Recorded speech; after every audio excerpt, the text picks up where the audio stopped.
Hey everyone, it's Kino here. Thanks for joining me with these sessions where you get to practice with me. Today's session is going to be a viewer request, so thanks for requesting beginner yoga arm balances.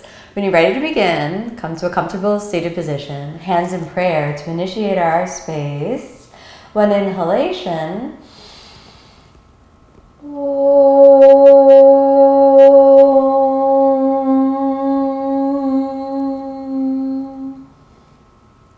And exhale. Let your hands drop down. When you begin to work on strength, remember that every yoga pose is really a mirror for the inner journey. So when you begin to work on strength poses, you're actually cultivating almost like a spiritual fortitude, kind of like a spiritual strength. And this allows you to be in control of your mind and in control of your emotions. So in other words, you get to be a brighter and stronger person with more humility and more love in your heart each time that you do the practice. It never matters how deeply you go into the poses or how much you lift up or how high you lift up, but instead how strong your heart and your spirit are becoming when you begin to practice. When I first started the practice, arm balances were really hard for me, so I'm happy to share these easy tips and tricks to help you work on those arm balances when you're first starting. We're going to build up into a plank pose to start. Come to your hands and knees. And with a movement through the shoulders, start to push from the shoulders as you widen the scapulas, gripping with your fingertips, and we'll hold this for a couple breaths. Round your back and feel like you're pulling your chest away from your hands. Gaze right between your hands. Keep the shoulders broad and avoid shrugging the shoulders. 2, 3. With each breath, slowly start to move your shoulders more over the palms. 4 and 5. Sink back down, resting your butt on your heels for a moment, and then look between the hands, grip the fingertips, and come on up. Pressing through the fingertips again, and with each breath, just move the shoulders forward. As you begin to cultivate strength in the shoulders, there's always sort of a half-half movement where you're half pushing from the shoulders and half pulling up from the core. So think about the lower ribs spiraling in, the low belly sucking deep into the inner body, sitting bones drawing together, and the pelvic floor pulling up and inside. Then slowly curl the toes under and really push from the shoulders and inhale. Come up to plank. Gazing down between your hands, let's hold this for 5. 1, 2, 3. Nice and steady, and really push from the shoulders. 4 and 5. Place your knees down and exhale. Push back to child's pose. Head down for a moment. Nice inhalation, nice exhalation, and come on up. We'll do it again. Grip your fingertips. Curl those toes under and move the shoulders a little more forward, letting the wrists warm up, and give a big push from the shoulders. And inhale with a calm and equanimous mind. Come up to plank. 1, 2, nice and steady. 3, 4, keep pushing from the shoulders. And now we're going to see if we can take it up just a notch. Move it a little forward, so you move the shoulders a little more forward. Pull up from the core a little bit and go all the way up onto your toes. 1. Make sure you're not craning the neck. Just look down between the hands. 2, 3, 4. You're doing great. Almost there. And back down to plank. Knees down. Exhale, child's pose. Nice inhalation. Nice exhalation. And inhale. Come back up. Press through the fingers. Curl the toes. And come on up to plank again. Inhale. Exhale this time, all the way down to the ground for an easy Chaturanga Dandasana, almost like a push-up, except you're using the floor for support. Then inhale, roll up to upward facing dog, nice deep breath. Exhale, downward facing dog. Press back, rolling over your shoulders. Take a moment and settle into the pose. 5 breaths here to create the emptiness inside of the pelvis. 1, 2, 3, 4. One more breath. And gently come down onto your knees. Hold it here on your knees for a moment. Now we're going to build up the core in coordination with the shoulders to make sure that you're able to really get into your arms. Pressing from the shoulders, Round the back, drop your head a little bit down, and then inhale, bring your knee to your forehead. 1, 2, 3, 4, and knee down, left side. Bring it up. 1, 2, 3, 4, almost there, and down again. Right side. 1, 2, lift it from your core, nice and stable. 3, sitting bones towards each other. Remember your pelvic floor. 4 and 5, left side. Take it all the way up. 1, 2, round your back. 3, put the knee between the arms. 4 and 5, down. Hold it here for a moment. Curl the toes under. Inhale, exhale. Chaturanga Dandasana. You can keep it off the floor if you want, or you can use the floor for a little support. Release the back with a nice easy upward facing dog. Exhale, downward facing. Settle in downward facing again for a moment. Deep inhalation, deep exhalation. Now, switch your gaze forward and inhale, come forward to plank. All right, so your shoulders should start to feel like they're getting worked, okay? Here we go. Inhale, bring your right knee forward and pick it up into your chest. Drop your head to the knee. 1, 2, 3, 4, and step it back. Left knee forward.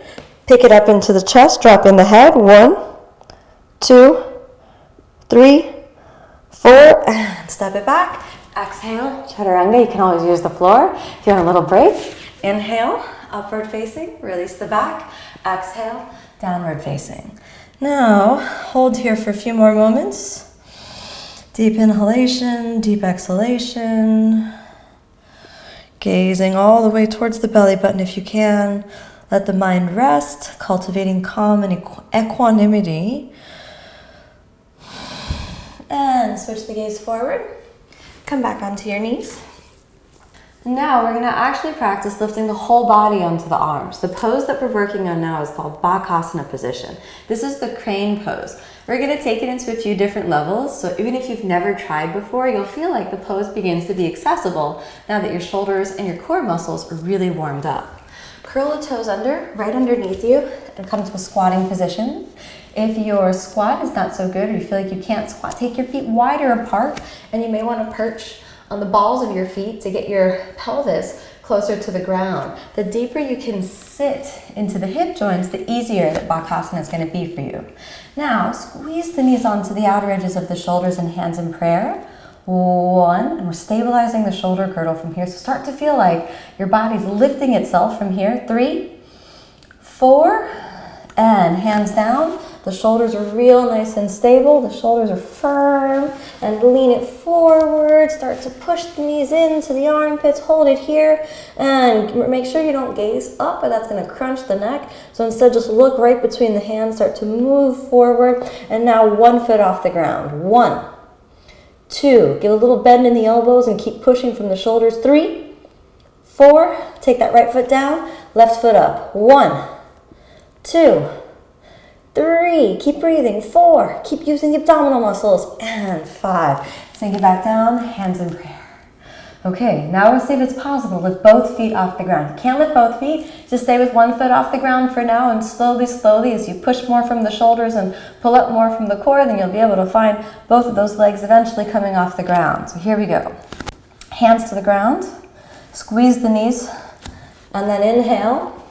As you lean forward into the shoulders, lean forward, round your back, move more forward, and start to feel like there's weight pouring into the hands. Then push with the shoulders and pull those feet up. 1, nice and easy. 2, 3, squeeze your elbows towards each other. 4, lean more forward with your shoulders. And 5, touch your toes down. Rest for a moment. Nice inhale. Nice exhale, hands in prayer.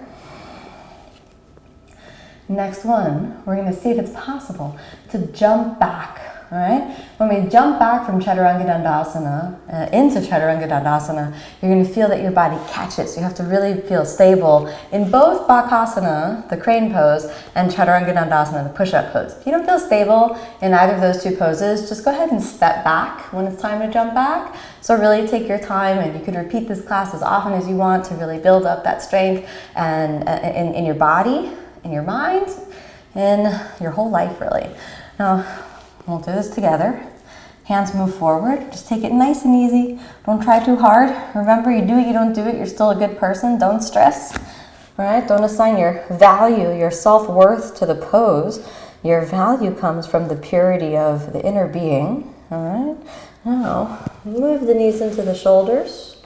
And just easy, keep the elbows a little bent, right? And then slowly pull it up. 1. Eventually you're gonna pop it up to straighter arms, but don't worry about that for now. 3, 4, and when you exhale, I want you to push with your shoulders and think legs and shoot your legs back. Inhale, exhale, legs, chaturanga. If you need a rest, remember chest on the ground. Inhale, upward facing. Exhale, downward facing. Pause and downward facing again. And come on down to your knees. And now, coming down onto your knees, we're going to work on one more pose today to begin to work on our arm balances and really develop that upper body strength in a really accessible way. We're going to work on the tripod headstand. So one of those headstands that's really accessible for everyone because there's so many different levels that we can do. First, we'll stabilize the shoulder girdle, okay? So round your back under and squeeze the elbows in. Pull the ribs into your chest, inhale. Exhale, top of the head down. Inhale, pop it up. We'll do that 5 times. Exhale down, lift your toes as you go forward. Inhale up, look at the knees. Exhale down, inhale, take it up. 3 more. Exhale down, squeeze those elbows in. Inhale up. Exhale down, inhale, take it up. I lost count, let's just do 2 more just for fun. Exhale down, inhale up. 1 more. Exhale down, okay, keep it down. Now, avoid pressing with the neck, but instead just let the top of the head kind of rest there and squeeze those elbows in. Grip with your fingertips a little, stand the legs up. Walk in, hold it here. 1, 2, 3, 4. Really press your elbows in towards each other and keep the shoulders pulling back away from the ears. Bend your left knee, stack it onto the left upper arm. 1, 2, 3, 4, and left foot down. Right knee onto the shelf of the right upper arm. 1, 2, 3, 4, and now both legs. This is called a tripod egg, and it's like an egg stand, right? So it's kind of safe, you know, but you don't want to topple over, just like you don't want to crack an egg. So, I mean, unless you're baking a cake or something, but we're not going to bake a cake with our body today. We're going to be a nice little tripod egg. Gaze forward out of your eyes onto your mat and slowly pull in from the core a little bit. And now you're really balancing on your arms. You're balancing in your core. All right, let's come down. Right foot on the left foot and knees down. Child's pose. Give it a rest. Hands back. Nice inhale. Nice exhale. Again, inhale. And exhale. All right, let's do that one more time. Come on to the top of the head. Squeeze those elbows in. Stand your legs up, walk in. And let's become the tripod egg again. So the left knee and the right knee. Make yourself into a little egg. And if you feel that your egg is precariously balanced, I want you to hold on to it right here. But if you're good, then squeeze the core in and lift your knees off. And we'll hold it there. 1, 2, 3. Squeeze those elbows in. 4. Eventually, slowly, you'll straighten the legs. Here's a preview of where you're going.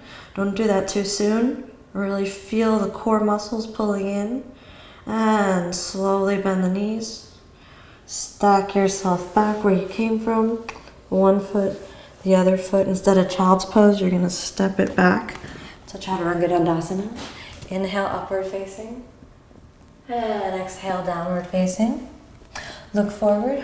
Cross your feet, slowly slide down, and close your eyes.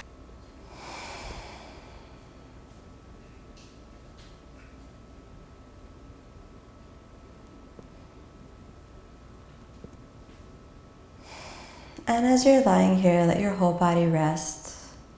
Notice any sort of activity in the muscles of the body, like if you feel some activity in the shoulders, like you feel a little burning fire sensations in the shoulders, the thighs, or the core. And just recognize that's sort of the intention of working on arm balances, is to stimulate that inner fire to kind of get the juices flowing, so you did exactly the work that you wanted to. Then gently move the fingers and toes, bend the knees and the elbows, pull the knees into your chest, give a little hug, roll over onto the right side. Come on back up to seated. And take a moment and recognize that the journey of yoga is a journey. It's not a destination. So you're never judged by how you do the poses, but the quality of the inner effort. So if you find yourself struggling and feeling bad or defeated by the yoga pose, remember that yoga will never defeat you. It'll always build you up. It'll always make you feel, or it should always make you feel more complete and more whole. So as you begin to work on these arm balances, remember that if you feel insecurities arising, like you feel like your body's the wrong shape or you're not able to do the poses, just, watch those insecurities and don't give them any attention. Instead, focus on the breath and focus on the pose with a full recognition that you're doing exactly what you need to do. You're exactly where you need to be, and you're experiencing the truth of who you are in this perfect moment in time. And as you tune more into that way of thinking and you train yourself to be strong and be steady in the body and the mind, then a whole world of joy and happiness opens up to you. And that's the real benefit of the yoga practice. Hands move into prayer.